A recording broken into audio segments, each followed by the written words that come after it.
Bismillahirrahmanirrahim. Assalamualaikum warahmatullahi wabarakatuh. Alhamdulillahilladzi ja'ala al-islamil aqidah wa bi Muhammadin nabiyya wa rasulah wa bil Qur'ani imaman wa hukma. Allahumma shalli wa sallim wa barik ala sayyidina wa maulana Muhammadin la nabiyya ba'dah wa ala alihi wa ashabihi ila yaumil qiyamah. Amma ba'd. Allahumma rabbi shrah sadri wa yassir li amri wahlul 'uqdatam min lisani yafqahu qawli. Yuk urang teraskeun deui garapan bacaan kitab Kasifatu Sajana, kitab karangan Syekh Imam Nawawi Al-Bantani. Anu mana dina sawatara waktos anu kapengker orang masih ngagarap tanapi hanca dina mustahik zakat,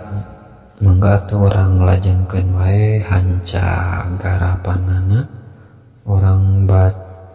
buka kitabna dina halaman ke-7. Dina halaman ke-7 nyata garapan teh bagian hanjana anu ieu wasa disu.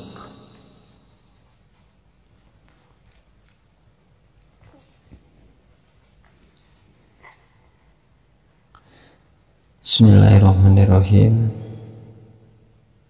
Qala musannif rahimahullahu ta'ala, nafa'anallahu bihi wa bi ulumihi wa bi ulumi masyayikhihi wa talamidatihi fi darain. Bismillahirrahmanirrahim. Wasadisu jeung ari anu nomor kagenepna al-ghorimu eta gorim. Al-ghorimu eta anu boga hutang. Wa huwa jeung ari gorim salah satun eta ayat 3. Man kahiji jalma tadayana anu boga hutang ieu si man, tadayana anu boga hutang tanapi anu nyieun hutang ieu si man, linapsihi pikeun dirina ieu si man, bi amri mubahin dina perkara anu dimenangkeun. Ta'atan eta ta'at kana bukti ieu amrin awla atawa lianti ta'at. Wa in soropa jeung lamun molahkeun ieu si man bi ma'siyatin dina maksiat au fi ghairi mubahin atawa dina perkara anu henteu dimenangkeun, ka khomrin sapertikeun meuli arak, wataba jeung tobat ieu si man, waduna jeung disangka naon sidquhu benerna ieu si man, fi taubatihi dina taubatna ieu si man, aw sorofa atawa molahkeun ieu si man hukana itu daen,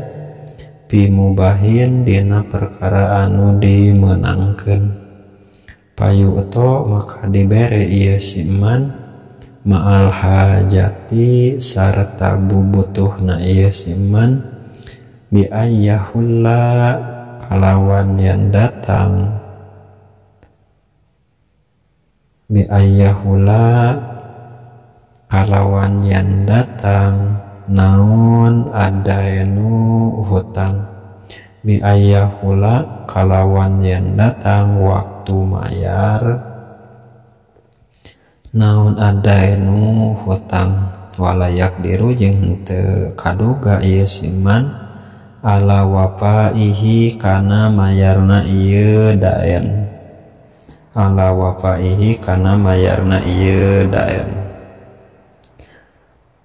Awatadayana nomor kadua tina salasah awatadayana atawa nyieun hutang ieu si eman li islahi datil hal pikeun memeres anu ngabogaan tingkah perebutan bainal qaumi di antara kaum kaan khopa seperti yang sieun ieu si eman fitnatan kana jadi fitnah baina qabilataini di antara dua golongan tanaza'ata maka papaseaan ieu qabilatain bisa babi kotilin kusabab aya anu dibunuh walau ghairu adamin jeung sanajan salianti bangsa Adam anu dibunuhna bal walau kalban balikta sanajan anjing anu dibunuhna patahamala tuluy mikul ieu si eman daenan kana hutang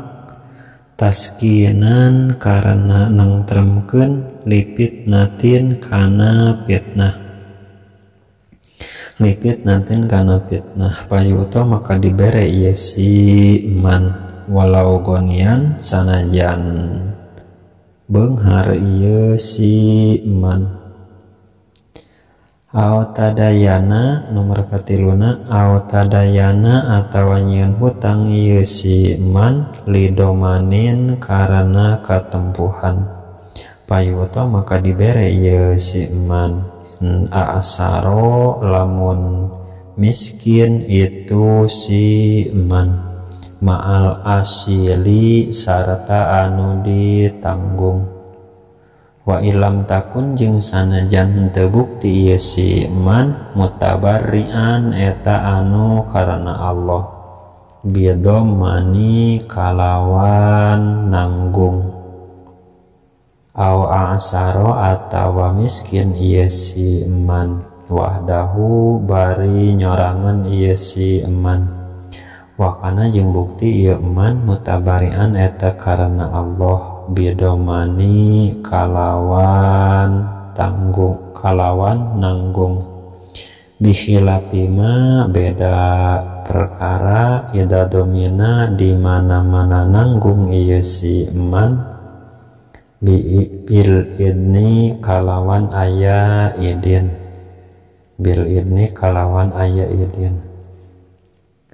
wasabi'u jeung ari anu nomor katujuhna tina mustahik zakat sabilullahi eta sabilillah tukang perang wahum jeung ari ieu sabilillah al-guzatu eta pirang-pirang tukang perang al-guzatu eta pirang-pirang tukang perang al-mutawwi'una anu karana Allah bil jihadi kana jihadna ailadina tegasna pirang-pirang jalma la ruziko anu henteu aya gaji la ruziko anu henteu aya gaji lahum pikeun itu ladina pilpi dina harta negara payu untawuna maka dibere itu ladina walau agniaa jeung sanajan beunghar itu ladina walau agniaa jeung sanajan beunghar itu ladina i'anatan karena nulungan lahum ka itu ladina alal gozwi kana peperangan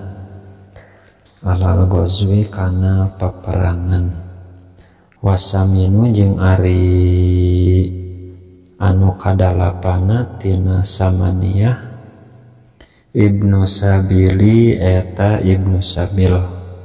wahwa jeung ari ibnu sabil ala kismaini eta kabagi dua bagian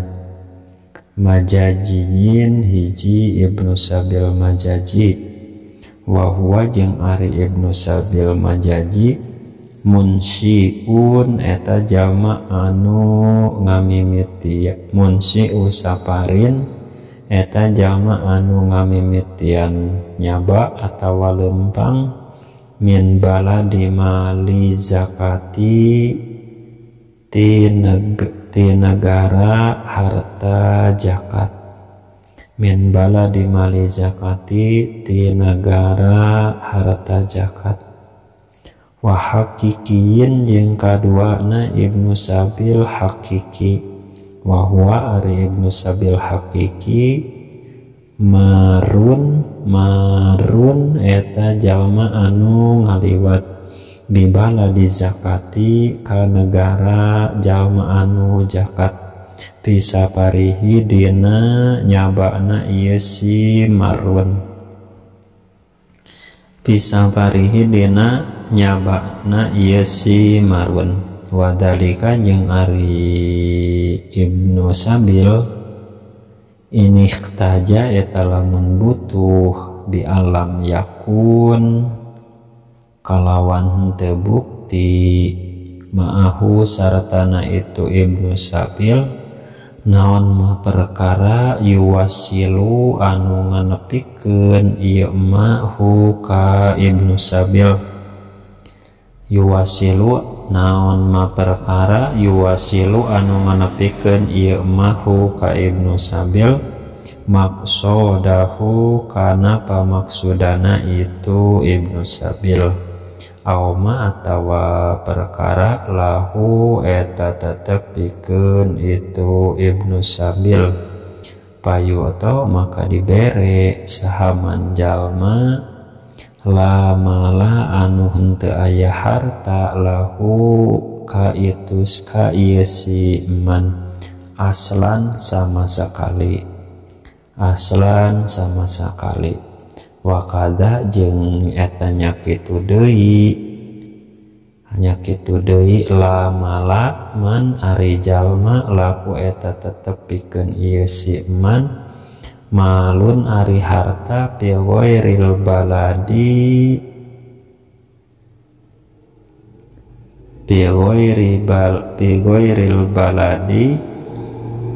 di lian negrina al muntaqoli anu dipindahanana naun ilaihi ieu al bisarti alla yakuna kalawan syarat yen ulah bukti naon saparuhu nyabana ieu si man maksiatan eta maksiat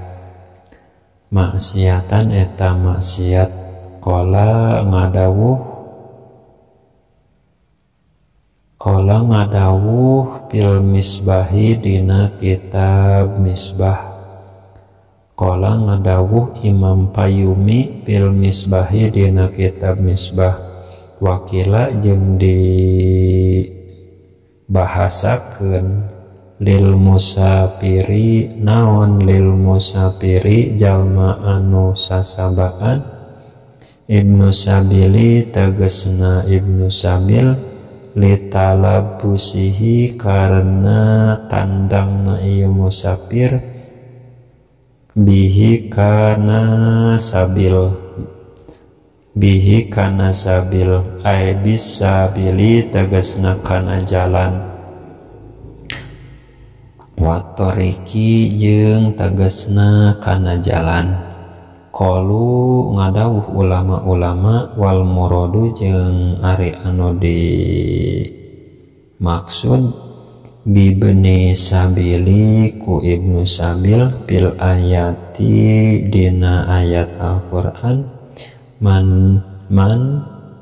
eta jalma in qata'a anu pegat ieu si man an malihi tina hartana ieu si man intaha paragat ieu cariosan Imam Payumi, intaha paragat ieu cariosan Imam Payumi. khotimatun ari ieu eta hiji khotimah. Wasartu ahdi zakat akhidi zakati jeung ari syaratna jalma anu nyokot kana zakat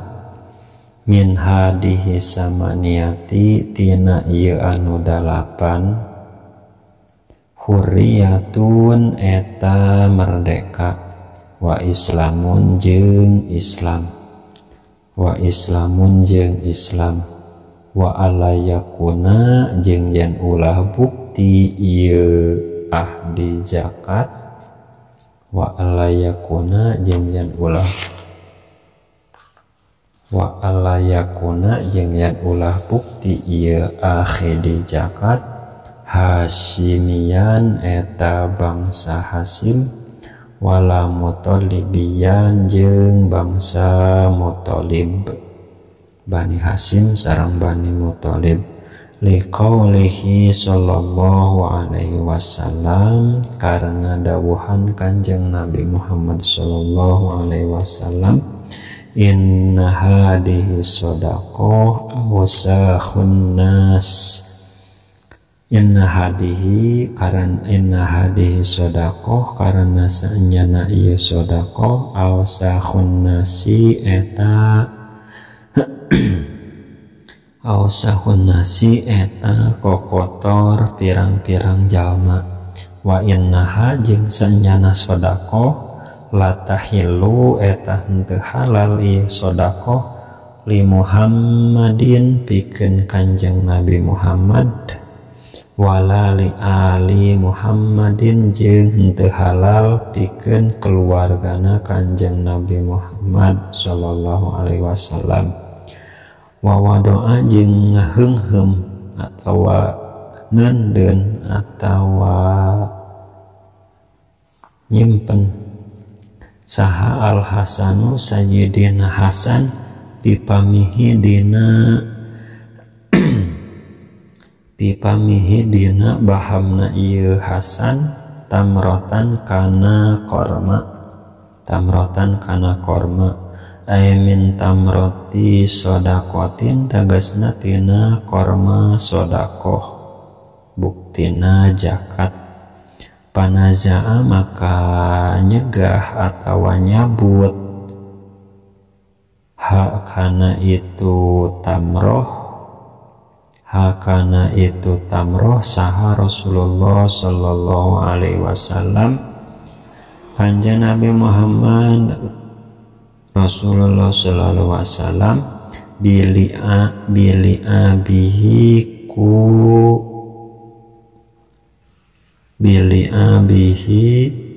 ku kelaina ieu Hasan waqala sareng ngadawuh Kanjeng Rasul kih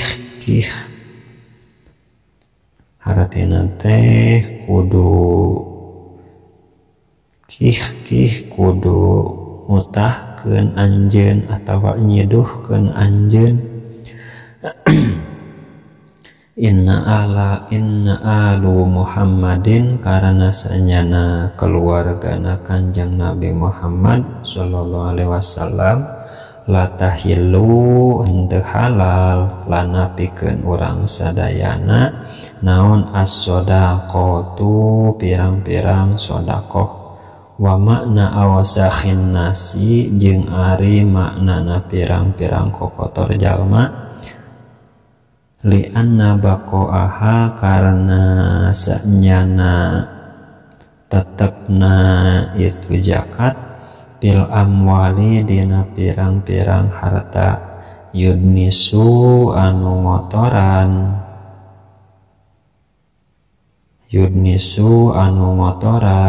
itu bako hak kana itu amwal kama seperti perkara tudnisu ngotoran as-sawaba kana pakaian naon al-wasahu kokotor wa qauluhu kih jeung ari dawuhan Kanjeng Rasul lapan kih kama seperti perkara kola ngadawuh saha as-sobanu Syekh Soban naklan barianan mindahkeun atawa nukil an Ibni Qasim ti putra pamegetna Syekh Qasim wa huwa jeung ari lapan kih bikasril kapi kalawan dikasrohkeun huruf kapna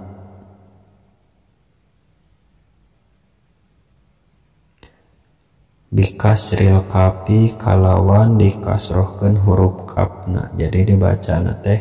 kih wa tasdidil khoi jeung kalawan ditasnidan huruf khona kih sakinatan barianan disukunkeun wa maksuratan jeung barianan dikasrohkeun wa anil qomusi jeung eta tetep dina kitab Qomus jawaju takhfifil khoi meunangna ngentengkeun tahfifi jawaju tahfifil khoi ari meunang henteu nasdidan huruf khona jadi dientengkeun wajawaju tanwiniha jeung meunang nanwinan huruf khona wajawaju tanwiniha jeung meunang nanwinan huruf khona wajawaju fathil kapi jeung meunang matahkeun huruf kapna kah wahia jeung ari kih ismun eta ngaran ismu sotin eta isim saut tuduh kana sora wudia anu dipake ieu isim li jajri tifli pikeun nyegah budak leutik antana wuli tina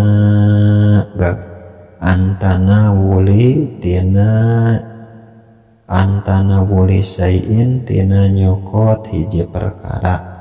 wanukila jeung ditukil anil ustukhri ti Syekh Ustukhri naon kaulu cariosan bijawaji sorfi zakati kana meunangna molahkeun zakat ila bani hasimin ka bani hasim wa bani mutallibin jeung ka bani mutallib indaman ihim nalika nyegahna ieu bani hasim jeung bani mutallib min khumusil khamsi tina 5/5 zakat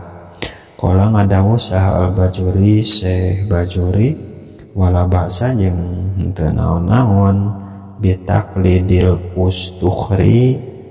kalawan naklin ka Imam Ustukhri bi qaulihi dina cariosana Ustukhri al-ana ayeuna lihtiyajihim karena butuhna Bani Hasim jeung Bani Muthalib wakana jeung